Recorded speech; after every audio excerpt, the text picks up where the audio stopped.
I wasn't supposed to see this website. I remember opening my laptop out of boredom. Nothing special happened that night. It was late, maybe around 2 a.m. My apartment was silent except for the hum of the refrigerator and the faint hum of my computer. I don't even remember what I was looking for at first. At first I thought it was some kind of archive or database. Maybe it was a missing persons registry. But something immediately seemed off. The images were misorganized. Some were slightly distorted. Some flickered like corrupted files.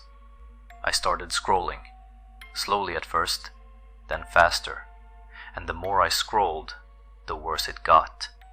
Every face looked real, not stock images, not artificial intelligence, real people. Some were smiling, some were serious, some looked like screenshots from security cameras.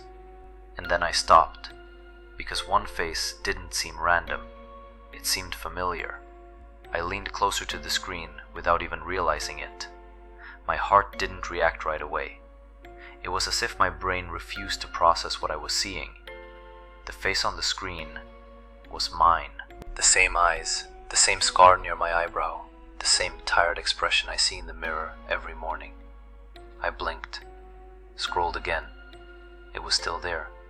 My name was underneath it, and I swear, for a second, it seemed like the page changed on its own as soon as I focused on it. I laughed. Not because it was funny, but because my brain was trying to push it away. It couldn't be. It couldn't be true. I clicked on the profile. It opened slowly.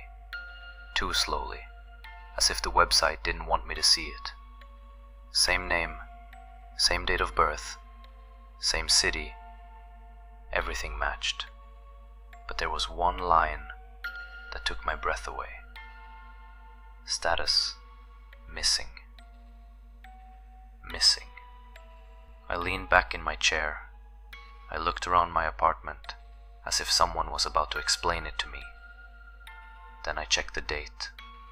Missing report, 3 days ago. 3 days ago. I was at work. I remember the whole day. I came home. I ate. I watched a video. I was asleep. At least, I think I was asleep. Now, I wasn't so sure. I immediately grabbed my phone, unlocked it. For a second, everything looked normal. Then I noticed something. No recent calls. No messages for 3 days. No spam notifications even. Impossible. I scrolled through my feed again. Nothing. I opened WhatsApp. No recent activity. Telegram. Empty. Even my email looked frozen in time, as if nothing had happened since that missing date. My hands went cold. Then I decided to call my sister. The phone rang. Once. Twice. Then she picked up. But something immediately seemed odd. She didn't say my name, like she usually did. She was silent for a second. Then she asked, "Who is this?" "Stop joking, it's me." Silence. Not an ordinary silence. It was heavy. Then she said something I didn't expect at all. "I don't know who you are, but please stop calling that number." I laughed again, but now it sounded fake, even to me. I said my name, slowly, clearly, and then the line went silent. Too quiet. Then she whispered, "Don't do this." My throat went dry. "Don't do what?" Another pause. Then, "He's dead."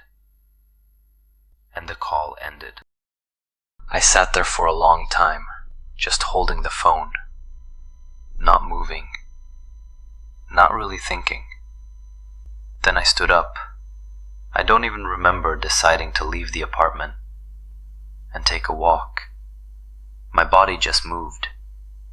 When I returned, something had changed. The hallway seemed different, too quiet, as if the sound wasn't traveling properly.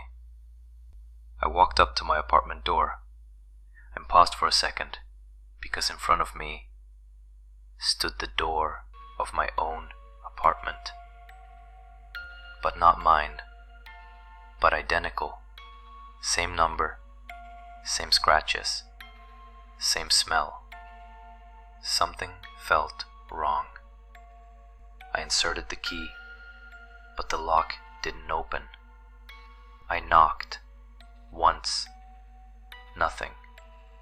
Then again, and then the door slowly opened, and I saw myself standing there, looking at me, as if I were a stranger. We looked at each other, and it seemed to last a very long time. He didn't look scared. He looked confused, as if I was a stranger here. I asked him who he was. At first, he didn't answer. Then he said my name, calmly, as if he had every right to say it. I stepped forward. He stepped back. And then he slowly closed the door.